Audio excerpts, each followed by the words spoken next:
Right, we are live, ladies and gentlemen. With the recent deluge of Twitter files, some of the most important facts have been kind of lost in the shuffle, in this whole 24/7 news cycle shuffle. But between the revelations about the Hunter Biden laptop, the deplatforming of a sitting president, and the rampant shadow banning of conservative voices, these stories are just too important to ignore. So we are going to sift through the most important points of the Twitter files, and much more on episode 376 of the In the Tank podcast.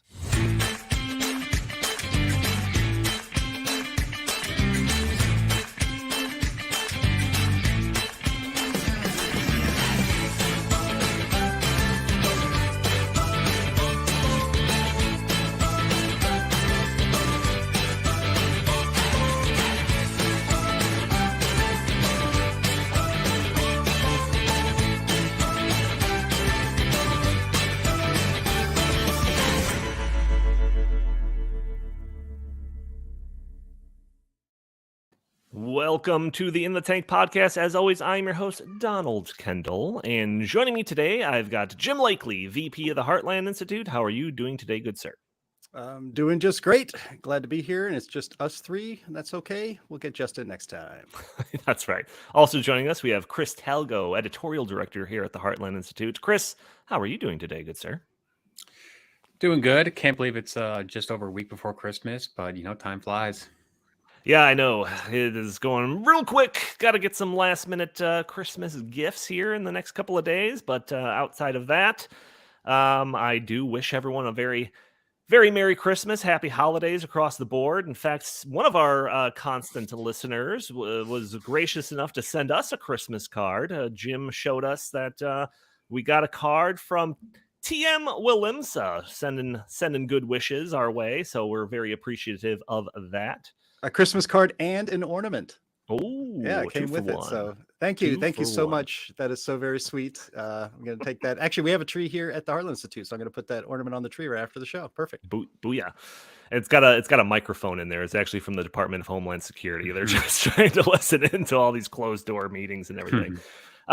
Before we get into any of the topics at hand, I do want to put that message out there to our audio only listeners that are catching this show probably on a Friday or later, that if you'd like, you can join us a day earlier on Thursdays at noon Central Time, where we are streaming on Facebook and Twitter and YouTube and Rumble. So you can join in the conversation. You can throw your comments and questions. Maybe we'll show your comment on the screen. Maybe we'll address your questions on the fly. And you could also very much help us out by hitting the like button for this video, subscribing to the channel if you haven't already, leaving a comment, sharing this content. All of these things won't cost you a penny, only cost you a couple of seconds, but it helps break through those big tech algorithms that prevent content like this from being shown to more people. So, like I mentioned at the top end of this, I really wanted to dedicate the majority of this show to the Twitter files. So there's plenty of material and plenty of angles that are going to keep us chatting for at least an hour here. But before we get to that, we have to spend a couple of minutes on this other story. So a new climate change movie has arrived in theaters, starring our second favorite socialist, and Alexandria Ocasio-Cortez, titled In the End. And here's the description for this surely a world-stopping movie. Stopping the climate crisis is a question of political courage, and the clock is ticking. Over 3 years of turbulence and crisis, 4 young women fight for a Green New Deal and ignite a historic shift in U.S. climate politics. Well, despite a warming world, the film was met with a very cool reception. I got an actual laugh from Jim. Over the course of the first 3 days in theaters, the movie raked in a staggering $9,667, which equates to about $80 per theater. So Jim, not quite Avatar numbers here. What are your thoughts about this? Not quite Avatar numbers, but probably the plot of it is just as fictional as Avatar is. Boom. Yeah, we're full of jokes today, one-liners. No, I mean, if you consider that a movie ticket would be $10, and that would be a pretty discounted ticket, we're talking about 8 people per theater.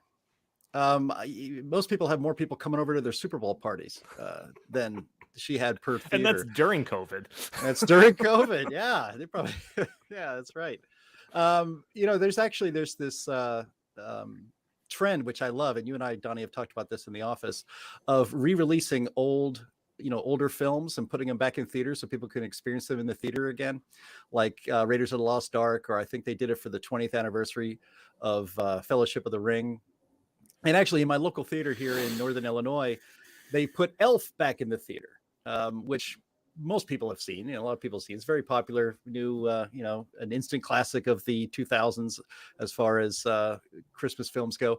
I guarantee you that there are 10 times as many people in every showing of Elf at my local theater than there were in probably all of New York City, where she is from, that saw this piece of garbage movie. And it just also shows that no matter how many signals the market gives to Hollywood that they don't want this stuff, that they continue to pump it out. It gets great glowing reviews from all of the corrupt leftist legacy media, and it gets shown at Sundance so that it has that wonderful logo they can put up on front of it. And nobody's interested in this because it's just propaganda. Hey, Hollywood, stop giving us propaganda. Give us actual entertainment or documentaries that are actually interesting. Right. Yeah, Chris, I mean, I feel like, and this is just, anecdotal, but I feel like I haven't seen AOC in the news much. Has the shine, rubbed off that lamp a little bit? Like, because she was like the media darling for the left for at least like a couple of years. And it seems like she's just kind of like, tossed to the side. You think I'm reading too much into that? I think you're reading too much into that. Trust me, she is still the media darling. I'm going to take a little different stance on this. I think, first of all, the movie industry is, on going the way of the dinosaur. I think it's, going extinct. I think, aside from a couple big blockbuster movies like, Top Gun Maverick and maybe the Avatar 2, there just really isn't much of a motivation for people to go to the theater. And why would you want to go to the theater and pluck down 20, 30, 40 bucks to watch a super boring movie about how terrible we are and how the earth is going to end in, a decade? Well, Chris, we have news for you. You have an assignment. You are going to have to go and watch to the end with Alexandria Ocasio-Cortez and report back to us about it. You have to actually give us your review. We're going to send you to the theaters right now. You have to be back before the end of the podcast. It's not bad. It's not bad enough we make him watch CNN and MSNBC. Yeah, man. Now he has to go watch this movie. Come on, man. It's Christmas. Be generous. I don't think I can take that. I don't think I can do that. Sorry. Yeah. Well, so I want everyone in the chat, everyone that's listening to this, that's live right now, I want you to tell me what you think of AOC. Is she falling out of the spotlight a bit, or am I just getting better at ignoring her? Let me know. I'm very curious of what you think. But like I said at the beginning of the show, we have a lot of Twitter files to get to. We decided to skim over this story last week, mostly because the first round dropped right after we finished recording the previous week's episode.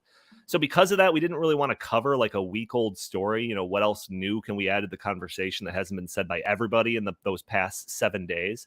So instead, we briefly covered some of the bits of part one before talking about other stories. In fact, last week was a really good episode. If you haven't checked it out, make sure you go and do that. But since last week, there's been 4 other drops of these Twitter files. And again, many of these came out shortly after we finished recording last week. So we could use the same justification to not talk about it. But the difference this time is that there was so much being released in 5 different waves now, that I think a lot of the important facts are kind of getting lost in the shuffle. So despite some of these revelations being several days old, I think it's important for us to sift through all of the different Twitter files and highlight what's important. So guys, Jim and Chris, my plan is to basically just go through part 1 and then open it up for your guys' reactions. And then I'll go through part 2. Ditto, same reactions, part 3, part 4. But as I'm going through it, if you need to stop me and interject something, feel free to do that. So let's start off with a little bit of context here. So in case you've been living under a rock for the past couple of years, Twitter, one of the largest social media companies out there, has been accused by conservatives of censoring conservative speech.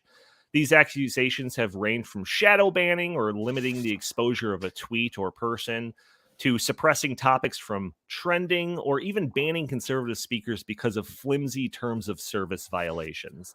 This went on for a while, and conservative types like us have complained and reported on it and generally just grumbled to ourselves about how unfair this is. But then two major things happened that kind of blew this entire thing up. One, Twitter suppressed the Hunter Biden laptop story in the weeks leading up to the election. And two, the platform booted then sitting President Donald Trump after the January 6 riots. So in the years since then, Elon Musk purchased the platform, undid a lot of the censorship, and is now releasing documents, including emails and Slack messages from Twitter to shine a light on exactly what went down at Twitter over the course of these last few years. So, Jim, before I get to part one, is there anything I left off in that kind of introduction about all of this? No, I think that did. Let's get into it. There's some really interesting revelations here. Yes, absolutely. All right. So Elon has released batches of information to independent journalists Matt Taibbi, Barry Weiss, and Michael Schellenberger, who have sifted through the documents and started releasing their findings and conclusions titled Twitter Files Part 1, Twitter Files Part 2, 3, etc., etc., etc.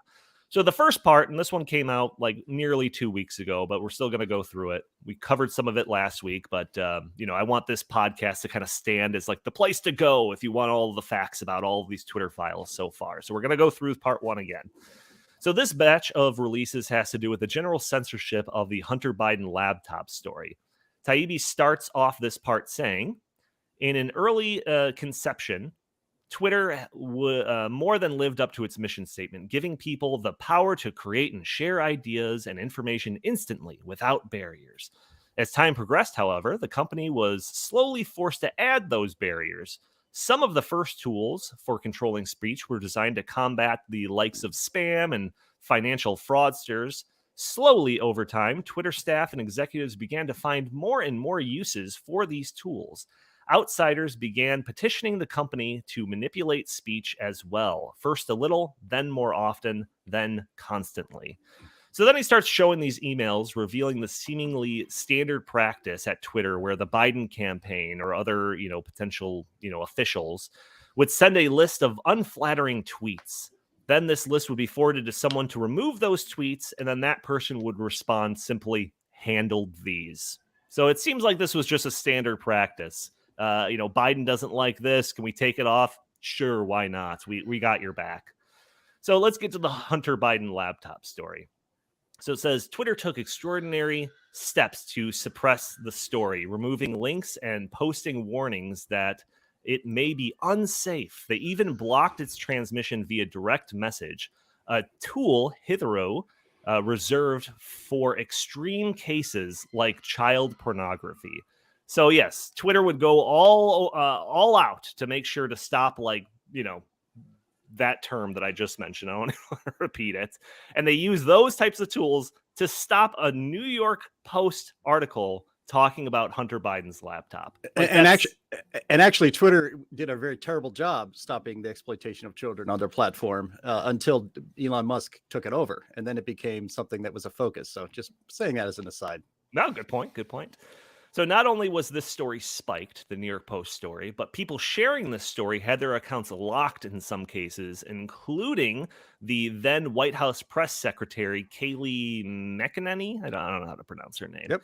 Weeks before the election, the company insisted that this was because the material from the laptop was hacked, even though there was no reason to believe this. It was a New York Post article. It's not like the people were being blocked for sharing Biden's Word documents outlining his best crack recipes or anything like that. Taibbi quotes a Twitter employee saying, quote, hacking was the excuse, but within a few hours, pretty much everyone realized that wasn't going to hold, but no one had the guts to reverse it. In an email between a communications official at Twitter and executives, the comms official says, I'm struggling to understand the policy basis for marking this as unsafe. And I think the best explainability argument for this externally would be that we're waiting to understand if the story is the result of hacked material. We'll face hard questions on this if we don't have some type of solid reasoning for marking the link as unsafe. So to me, this shows that they took action and then tried to justify that action after the fact. Basically the complete opposite of what an open platform is supposed to do. In another communication, an employee asks, "Can we truthfully claim that this is part of the policy?" And the last bit of this drop consists of Democratic Representative Ro Khanna reaching out to Twitter and saying, guys, why did you censor this story? This isn't a good look." So that's the first drop. And I very briefly went through it just for the sake of time and the fact that we covered a lot of this in the last episode. But Jim, initial thoughts on this first part of the Twitter files. Yeah, well, first off, let's recognize that this is a brilliant strategy, the way this was rolled out by Elon Musk. He gave the information over to left-leaning journalists who left their corrupt legacy media outlets that had since become PR firms for the Democratic Party, and they had struck out on their own. So that's a signal that the corrupt media can't be trusted with this information. In fact, they proved that by calling this a big nothing burger, and that this is really not news. And so, that's important. That's a strong signal from Elon Musk, who everybody in the media and people politically connected are paying attention to. And second, he's also sending the signal that this type of independent, reader-supported journalism, Matt Taibbi, Bari Weiss, and Michael Schellenberger all have their own Substacks. So they are supported by their own readers.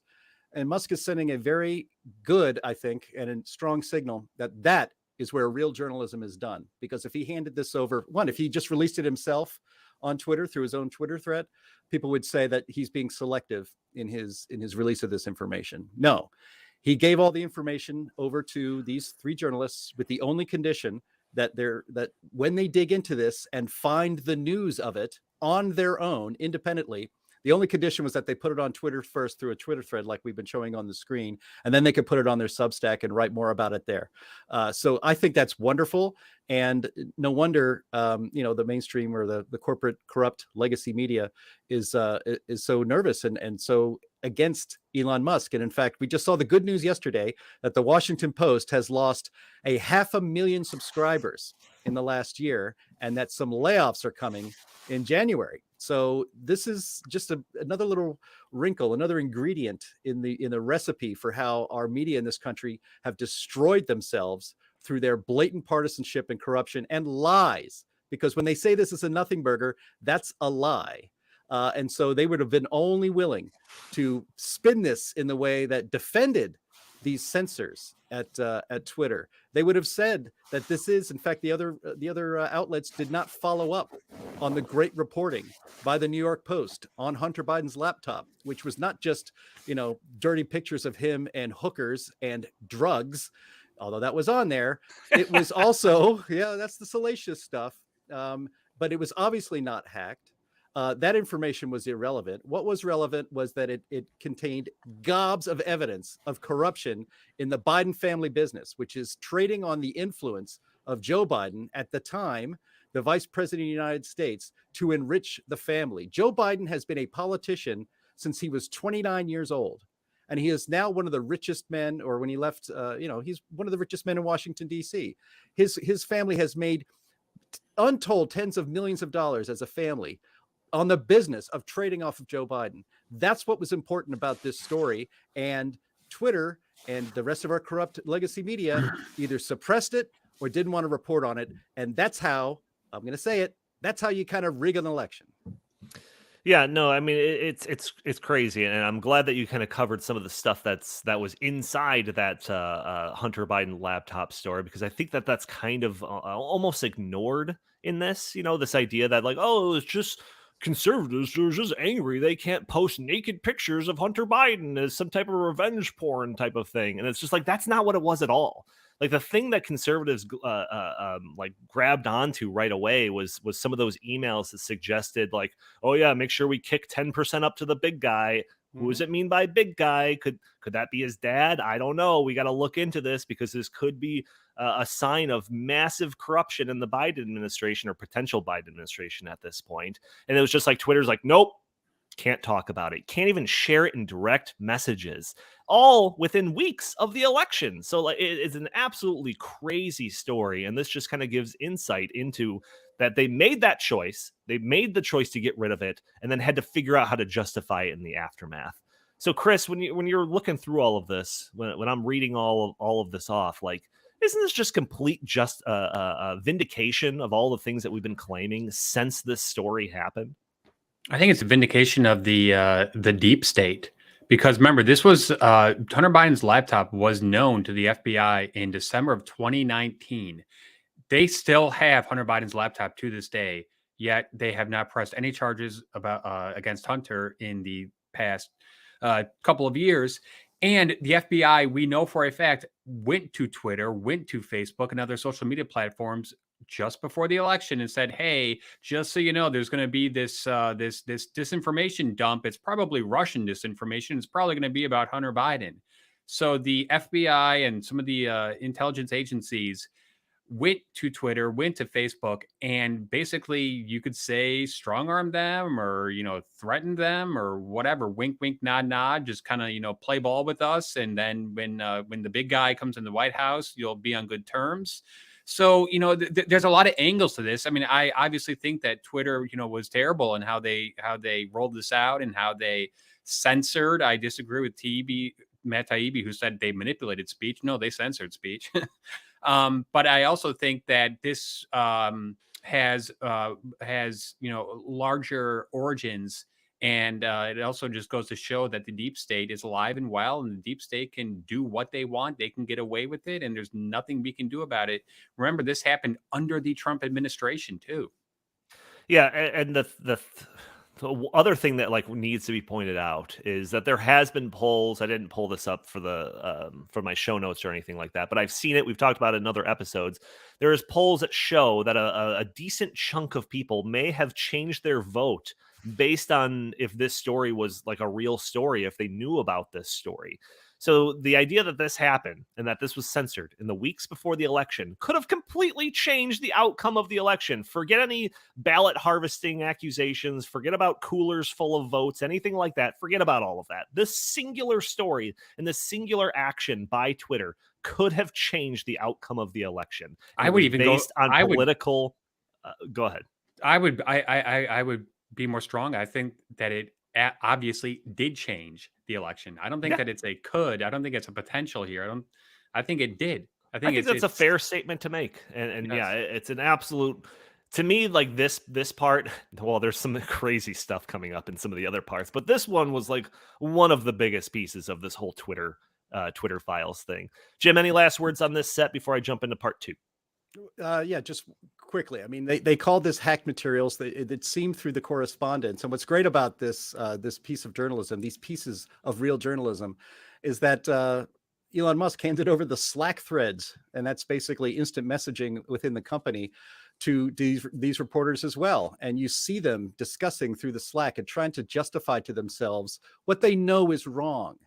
They know this isn't hacked materials, so they try to find a way to justify it. Exactly. So they know they're lying. They're just trying to find a way to make it seem like if they're ever called, perhaps at a congressional hearing or called to account publicly, that they were following the rules when they were not following the rules. And they were just exercising raw power because they could. That's it. And they did it for partisan reasons, because there is no way they would have tried to say that this was hacked materials if that laptop belonged to Donald Trump Jr. And everybody knows it. And everybody knows it because in this thread that Taibbi the first one, Twitter files #1, he shows that, we know that the guys in Silicon Valley all lean to the left, but they had donated to the Democratic Party. I think I have it here in my notes. It was like 97% in 2018. 97% or 98% in 2020, and then 99.73% of all political giving was to Democrats. Wait, 99.7 is that 99.7 for one? So that 0.3 was like an accident. Yeah, it was someone actually sent the check to the wrong person. Yeah, I think we need to do a safety check on that 0.03% because they may not be very healthy right now. But that's incredible. So the idea that there was a remote chance that they were going to apply the rules fairly to both sides is completely absurd. And Donnie, just one other quick take on this. When the laptop was left at the repair shop by Hunter Biden. You know, we have signed receipts. We know for a fact that it was dropped off and it was just left there. The owner went to a bunch of people in the media. He went to the New York Times. He went to, you know, all the usual suspects, and they all just said, nope, we want nothing to do with this. New York Post was the only outlet brave enough to publish stories about this. I got to give Miranda Devine, you know, major credit. But what also happened after the Twitter, you know, basically silencing the New York Post's account? The New York Post was basically like berated as, oh, they're a tabloid magazine. They're the National Enquirer, when that is completely not true. The New York Post is actually the nation's oldest newspaper. Yeah, what It wasn't the New York Post like stopped from tweeting until they took yes, down their post or something like yes, that? So it's like they yes, couldn't even explain themselves or like justify why right. this is newsworthy and all of that. Like it's just bizarre. And like I just don't want anyone listening to this to ever forget about what Twitter did in the lead up to that election. Never forget Well, this. and Facebook. Well, that's true. Yeah. I mean, this is all the Twitter files, but essentially the same stuff was happening on Facebook. Yes. And then one other thing, because Jim pointed out something that I skimmed past when I was doing this, is that we're trying to be comprehensive in all of the facts about all of this, but there's no way that we're going to read every single point in the thread. So if you want to check out all this stuff for yourself, I have all the links to all the different threads and all the different drops of the Twitter files in the show notes. So you should be able to find them yourself as well. All right, let's get to part 2. So part 2 was dropped by Barry Weiss. So this next part, she starts off by saying, a new Twitter files investigation reveals that teams of Twitter employees build blacklists, prevent disfavored tweets from trending, and actively limit the visibility of entire accounts or even trending topics, all in secret without informing users. Take, for example, Stanford's Dr. Jay Bariaccia, who argued that COVID lockdowns would harm children. Twitter secretly placed him on a trends blacklist, preventing his tweets from trending. And this guy is also the person behind the Great Barrington Declaration. Was that what it was called, Jim? Yep. Which was basically like an anti, we can do stuff to, curb the spread of COVID without massive lockdowns, which have their own, negative repercussions and all of that. So he was stopped because of his anti-lockdown rhetoric. Or consider the popular right-wing talk show host Dan Bongino, who at one point was slapped with a search blacklist so that it seemingly, even if you looked for him, you wouldn't be able to find him. Charlie Kirk also had a do not amplify tag on his account. Twitter denied that it does such things in a 2018, in 2018, Twitter's Vijaya Gotti, head of the legal policy and trust, and Kayvon Bake, I don't know how to pronounce any of these people's names, the head of product, said, "We do not shadow ban." They added, "And we certainly don't shadow ban based on political viewpoints or ideology." And there was another article in my show notes. It's a National Review article that shows like all the different times that Twitter says that they've never done this. And that includes the top of the tier there, Jack Dorsey, who is in some interview talking about, no, we don't shadow ban, and we definitely don't do it on political viewpoints or ideology. So this is like a repeated thing. And not only have they said this, but then left-wing people defending Twitter through all these years repeated those things as if they were fact.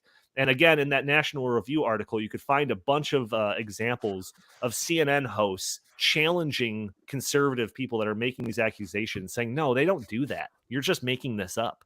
So this was the narrative, that Twitter never did any of these things. But like I said, with those examples, they do have it. And there's screenshots where you can see like Charlie Kirk's Twitter file, and on it has a tag saying "do not amplify."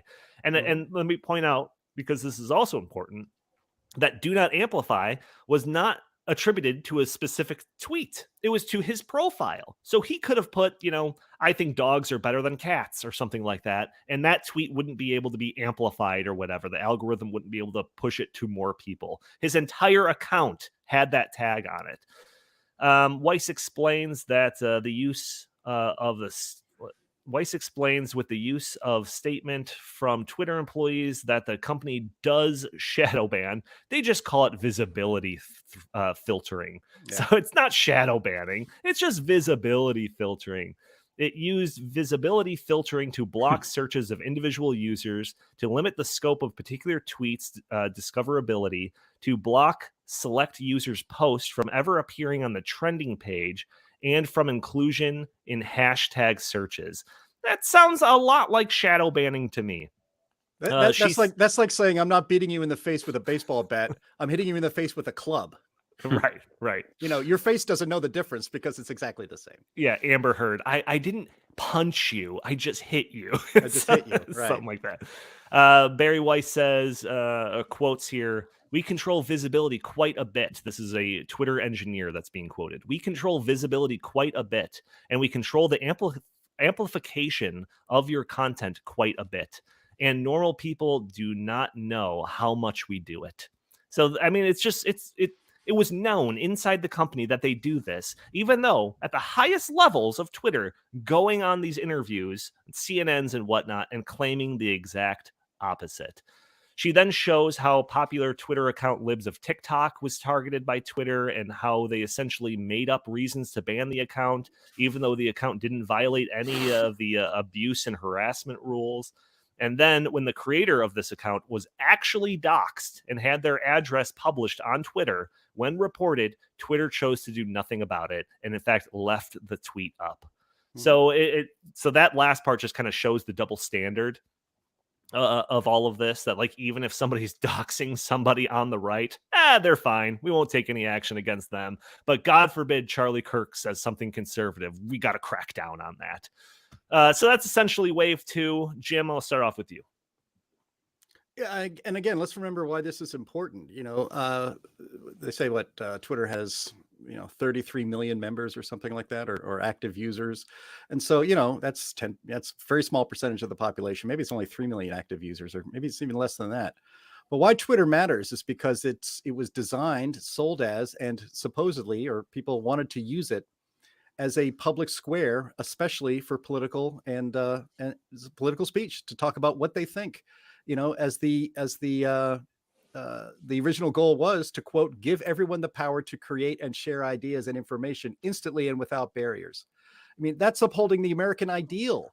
That's what separated the United States from other countries. In a lot of time when I was growing up during the Cold War, there was the free world, and then there was the rest of the world. And in the free world, we used to say things like, hey, it's a free country, and you could say or do what you want. The most important speech that should be protected and allowed is that which is controversial. And what Twitter was doing was labeling any speech that did not support the regime, which did not support the Democratic Party, and call that dangerous, to suppress that because they wanted to make sure that their guy won the election. That's what this was about. And we used to, the corrupt corporate media was like losing its mind over Russia's supposed influence on the 2016 election and foreign influence in the election. For what? For buying a few $100,000 worth of Facebook ads or something? It was a joke. It's always been a joke. Russia didn't have anything to do with the 2016 election and affecting its outcome.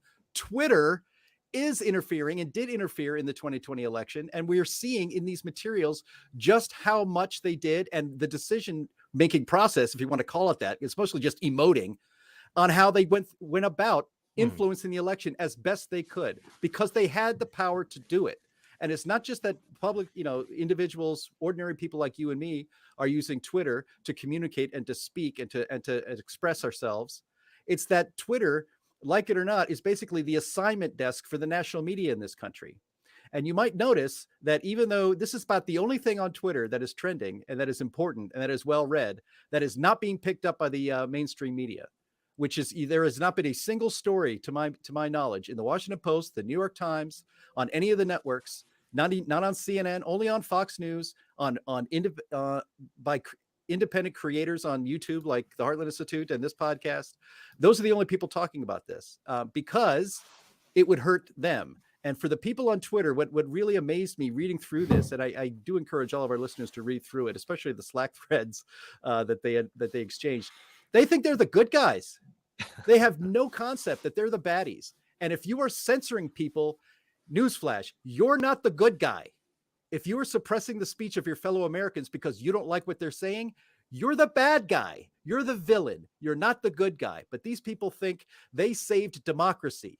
They are destroying democracy because they are destroying the whole concept of free speech. And as we will see in later threads, they were coordinating with government agents to do it, which is a serious, serious issue. Yeah, the whole affecting what's trending thing, for someone that's not familiar with Twitter, they might kind of dismiss that as not being important, but it's like hugely important. A lot of people, when they go on Twitter, they look specifically at what's trending to see kind of what's in the cultural zeitgeist today.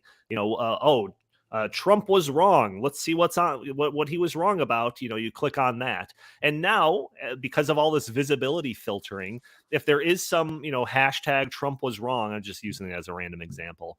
If you click on that, you're only going to see ones that are in line with the narrative that's being supported by the people at Twitter, which, as Jim pointed out in part one, is 99.7% left leaning.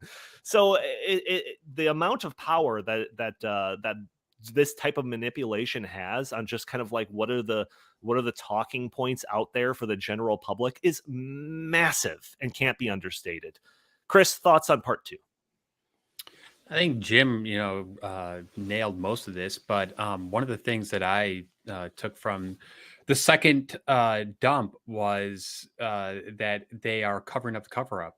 The mainstream media is actually now just pretending like this entire thing is not happening. I mean, you guys said that there's been very, very sparse coverage of the entire, Twitter files and all this on the CNNs and the MSNBCs. I have not seen literally 1 second of coverage. So not only did they lie in real time about, shadow banning not happening, because I remember I watched these channels and they were always saying, oh, that's a conspiracy theory. D'Ambrosino is a total nutcase. What are you talking about? There's no evidence of that. Now the evidence comes out. Now the evidence is right there in front of them. And what is their response? We're going to ignore the evidence. We're just going to ignore this. We're going to pretend because like they'd have to admit they're wrong. They'd have to admit they're wrong if they covered this. Well, I wouldn't even say that they would have to admit that they're wrong. I think that it would be more of an indictment that the legacy media, the MSNBCs and the CNNs, among them, are crooked. They're corrupt. They're hacks. They have a political agenda, and they twist and spin and don't report on news that doesn't fit their political agenda. And I am in 100% agreement with Jim. This is strict. I think this was all due to the fact that they were scared out of their minds of Donald Trump winning a second term. And they felt that they might have been somehow helpful to him in 2016. So they had to go way above and beyond from 2016 through 2020 to make sure that that would never happen again. They, and I think that they bent over backwards to not only hype anything that could be detrimental to the Republican Party or to Donald Trump, but then Donnie, I think sometimes we don't place enough emphasis on what they omit, what they don't report on the other side of things. Yeah, the Hunter Biden laptop, the entire mainstream media just pretending like that thing never existed. Now that all this evidence has come out that of course it existed and of course it was true and of course it wasn't hacked, they aren't even acknowledging that. Yeah, no, it's all just crazy, and it gets kind of crazier. So, Jim, unless you have something else to say, I'm going to jump into part three. Go, part three. All right. Part three of the Twitter files covers the months and days leading up to the January 6th, 2021, just in case you're wondering. January 6th, 2021, in regards to Donald Trump. So my biggest takeaway from this drop, and this was covered by Matt Taibbi, was that it's pretty clear that Twitter is playing loose with the rules. It's as if they're just itching to remove Trump from the platform, and they just need a plausible justification to do so. So we have Twitter executives during the course of this talking about, using phrases like the context surrounding Trump's tweets and potential interpretations of his words. They're really trying to grasp at straws for reasons why we need to oust this guy off of our platform. At one point, and this is point number 16, Andy, if you're looking for it, someone at Twitter points out that Trump's tweeted about, quote, 50,000 Ohio voters getting the wrong absentee ballot, saying that it's out of control and a rigged election. The person mentioning this says, rigged election? Would that be enough of a violation? Or that would be a violation, right? To which the Twitter executive says, well, if the facts were inaccurate, then yes, but it looks like it's true. You can almost feel the disappointment between these two guys talking about Trump's tweet. So actually, scratch that. That's not the most important takeaway. The most important takeaway from part 3 is the developing cozy relationship forming between Twitter executives and the FBI and the Department of Homeland Security. So this gentleman, Yoel Roth, he is the head of trust and security at Twitter, who will be mentioned kind of frequently during the rest of these drops. Talks multiple times about meeting with the FBI and the Department of Homeland Security on a weekly basis. At one point, a policy director asks about how they should frame the fact that the FBI is involved in their moderation practices. Should we just say that we detect misinfo using ML? I don't know what ML is. ML, human review, and quote, partnerships with outside experts. Perhaps we could just call it a partnership. Clearly trying to obscure the fact that these partners with outside experts is the FBI and the Department of Homeland Security. So that's the biggest takeaway on this one. Jim, you're throwing up your hands. Do you want to take this one first, or should we hand it off to Chris? Go to Chris. I got to calm myself a little bit. Chris, weekly meetings between the executives at Twitter and the FBI and the Department of Homeland Security. Nothing fishy there, right? Donnie, what's really sad is 5-10 years ago, I had the utmost respect for the FBI. I really thought that they were doing their jobs and that they were there to solve federal crimes. They aren't in that business anymore. You know what business they are in now? It's protecting the Democratic Party.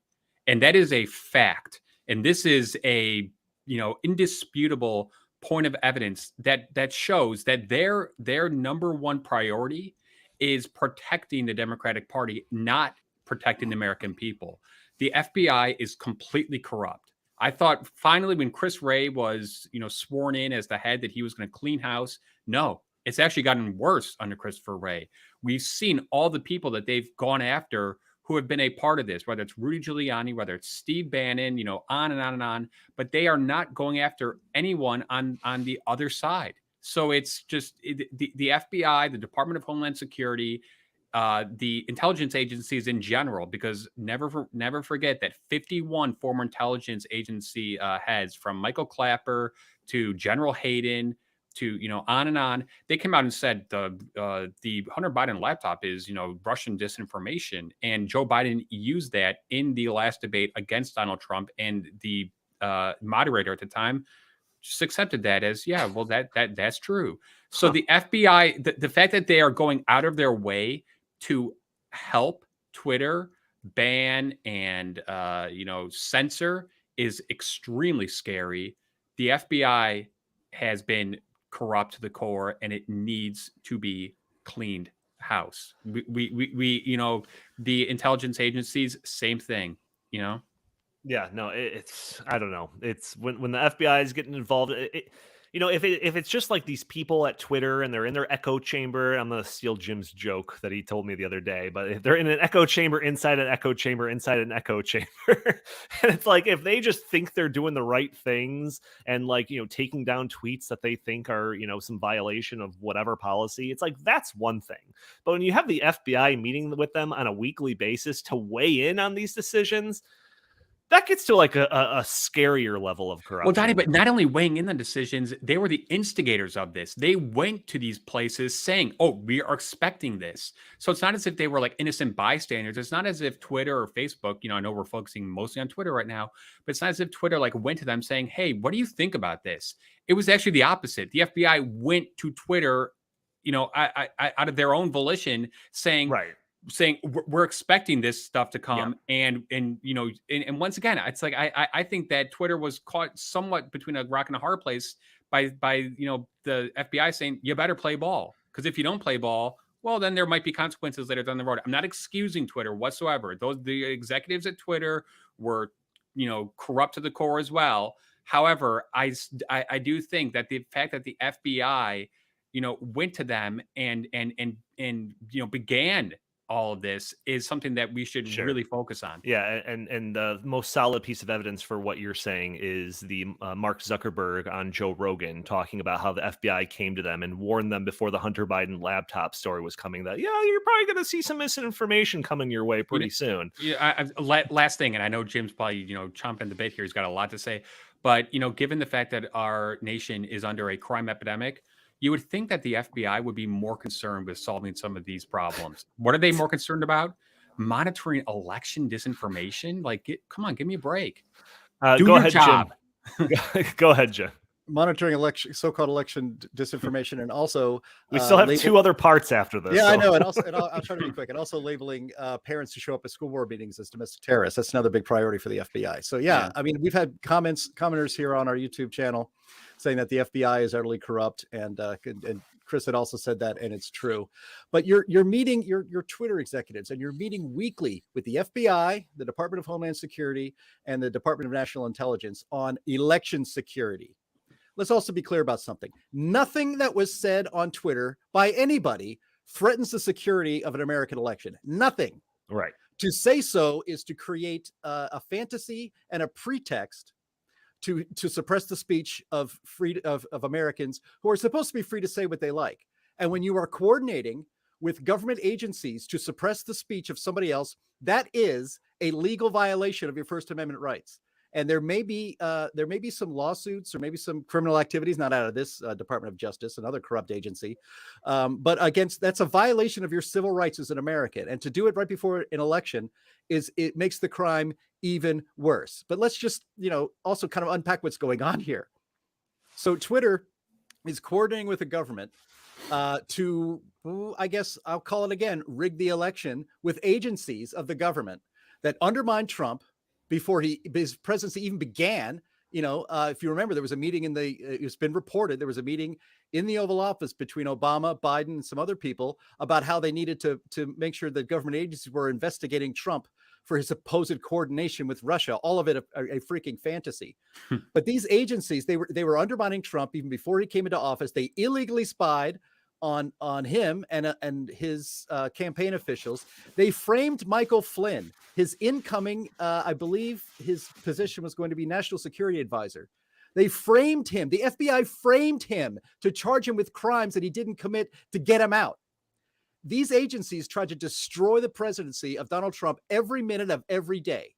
But there's not, and they're coordinating with Twitter at the 2020 election to make sure to preserve our election security. Are you kidding me?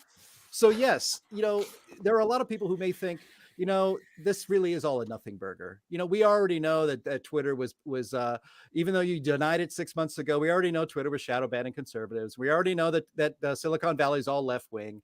It doesn't really matter, does it? It does matter. These details do matter. I mean, it's the difference between saying, well, we all knew the Titanic sank. Does it really matter how it happened? Or as Hillary Clinton might say, what difference at this point does it make?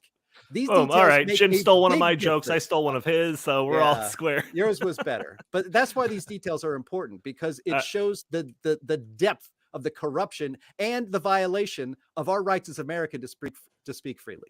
Right. All right, let's jump to part 4 here.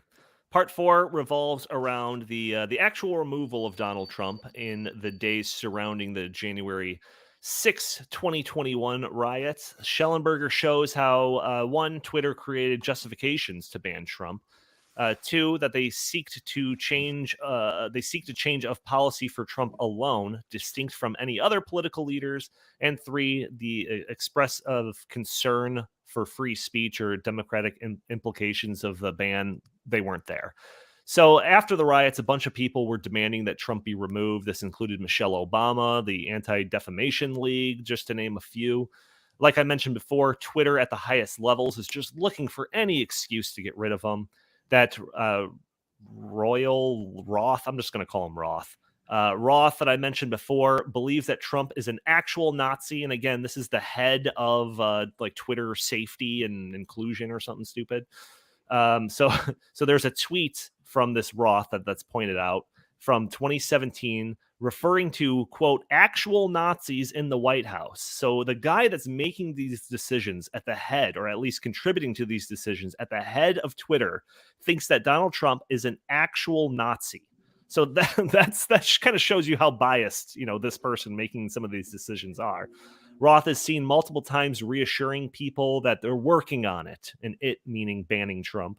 At one point, he messages somebody, guess what? All caps. Jack just approved repeat offender for civic integrity, a new policy that would result in a permanent ban on people. So he was cheerleading this as like, we're getting there. We're getting close to being able to ban Trump. Trump is then banned for, quote, risk of further incitement of violence after his final tweet stating that he would not be going to the inauguration of Biden on January 20th. So Trump never used the platform to incite violence. Trump never used the platform to promote an insurrection. He did repeatedly use the platform to suggest that the election was rigged. And after Twitter decided they wanted him gone, they used that as justification. There's a little bit more to this part that focuses on Twitter trying to stop talk on the platform about the hashtag Stop the Steal. And this Roth character and another employee goes back and forth about what would be the best way to get rid of people talking about the Stop the Steal posts without while still allowing people criticizing the hashtag Stop the Steal. It was just kind of interesting insight that they're just like really carving out just like their political their bias when it comes to cracking down on some of these things. But that one, by itself wasn't the craziest of these drops in my opinion, but maybe there's something I missed. Jim, do you have any thoughts on this?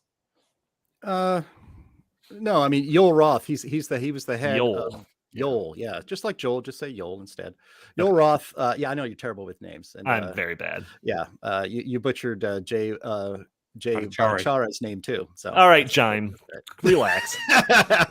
All right. Anyway, so he was the head of trust and safety. I mean, it's the thing of another thing that's revealing about this stuff is how Orwellian and creepy some of these positions are. It's like, I'm the head of trust and safety, when of course he acts the opposite of imbuing trust and safety on Twitter, because to them, if an opinion not approved by the regime and by the Democratic Party is unsafe and can't be trusted, and so it's just crazy. But the happy news is that Elon Musk nuked that department today. He said that Department of Trust and Safety, we're not doing that anymore. Yeah, we don't have any trust, so we're just going to get rid of it. Right. Chris, I'll come to you, but I'm just going to go through part 5 for the sake of time, and then we can just kind of have an open discussion about all of it in context here. So this last part focuses on the days. I was going to say after Trump's ban, but it also kind of has some info that relates to right before it too. So it's just right around that ban.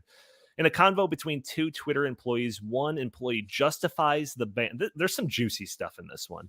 One employee justifies the move to ban Trump because he became a threat to democracy, and that the January 6th riots showed, quote, he clearly attempted to overthrow our democratic system of government and showed no signs of remorse.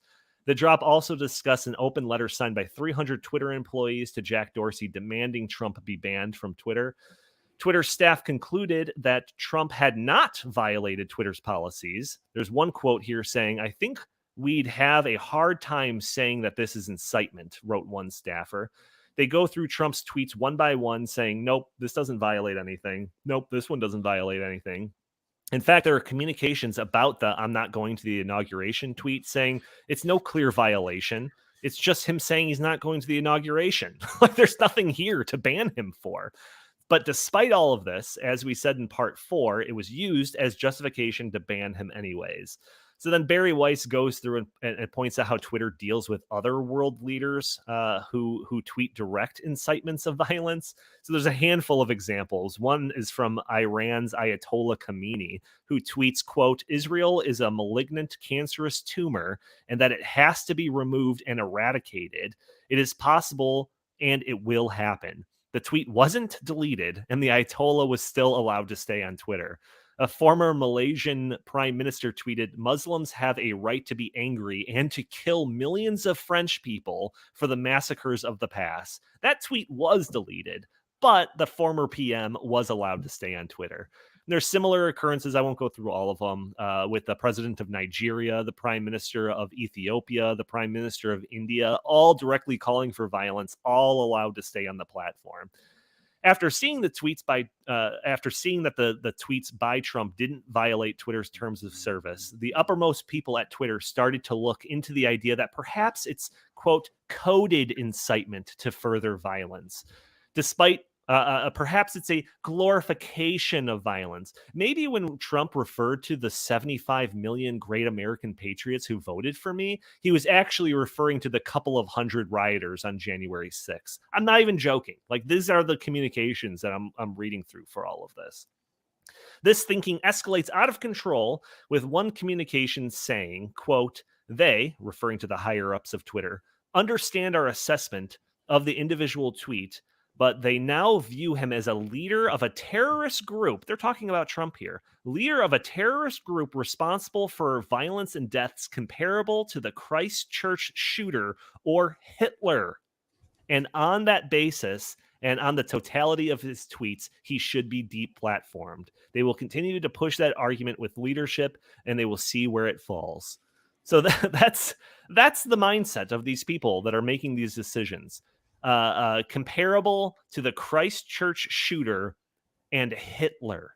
Like, I mean, Chris, we've only got like 4 more minutes, but that's the end of the Twitter files that have been released thus far. Thoughts on this one specifically, or just them in totality? Well, if Twitter was so concerned about inciting violence, then how come they did absolutely nothing during 2020 when there were all sorts of left-wing groups like Antifa calling for massive riots, and they, did incite all types of violence, and they did kill people. So there's that. But once again, I think this is just, par for the course for Twitter and big tech and, big media, because they have a political agenda, and they will bend over backwards and twist themselves into pretzels to protect their political agenda. Like Jim said earlier, and I want to just stress this yet again, this was all due to the fact that they were desperate to get Donald Trump out of the White House because, for better or worse, Donald Trump presented a viable threat to the deep state and to Washington's, go along to get along mentality. Yeah, I just want to point out one other thing.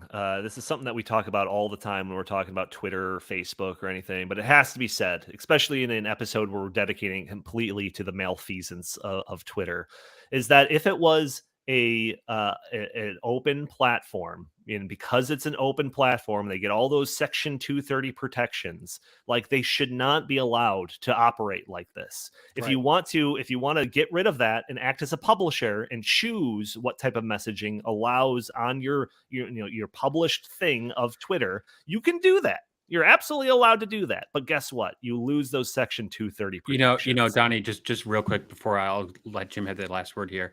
Section 230 was passed in the mid-1990s as a decency act to prevent people from proliferating pornography and other really like child porn and that kind of stuff. Yeah, right. It was never under any means supposed to be used to censor Americans' right to freedom of speech. But it has been, used for that means now. And the Republican House of Representatives come, next year, they better do something about this. Because if they don't do something about it now, I fear that it's never going to, nothing is ever going to change. Jim, final thoughts on this in the final 2 minutes of the podcast. When they finally banned Trump, and they kept going around trying to find a justification. And even though they didn't have a justification, again, we can do it. So let's just go ahead and do it. We'll just do it. And again, in the Slack threads, in the internal messaging program of Twitter, the celebrations, yay, hands up in the air, emojis and all this stuff. Like, they were so happy. Immediately after, I guess doing a few shots and making some margaritas to celebrate, they turned around to each other and said, well, if we could do that, how about we get rid of all supposed COVID misinformation? Right. And there was a commenter here who said, that there should be another whole show, or there should be certainly investigations on the suppression of truth, or at least questioning the approved government Fauci narrative about COVID that was all suppressed on Twitter. And that is arguably even more important of a subject matter than whether or not Trump is, how Trump gets banned from Twitter and how, the people at Twitter were rigging the election in favor of their candidate to the best of their abilities. But, Dr. J. Yeah. Yeah, I know. I don't have his name. I don't have the name in front of me. If I see it, I can say it. Dr. J. He's okay with Dr. J. He's been on our podcast, actually, our health care news podcast in the past. They were suppressing his account because he dared to say, hey, we should be able to question some of these things, whether the efficacy of vaccines, we should be able to talk about any side effects here. We should be able to actually talk about this virus the way we talk about every disease ever, anywhere. And immediately after banning Trump, they thought, now we can do this for medical disinformation, supposedly. And they did. And so, this is a big deal.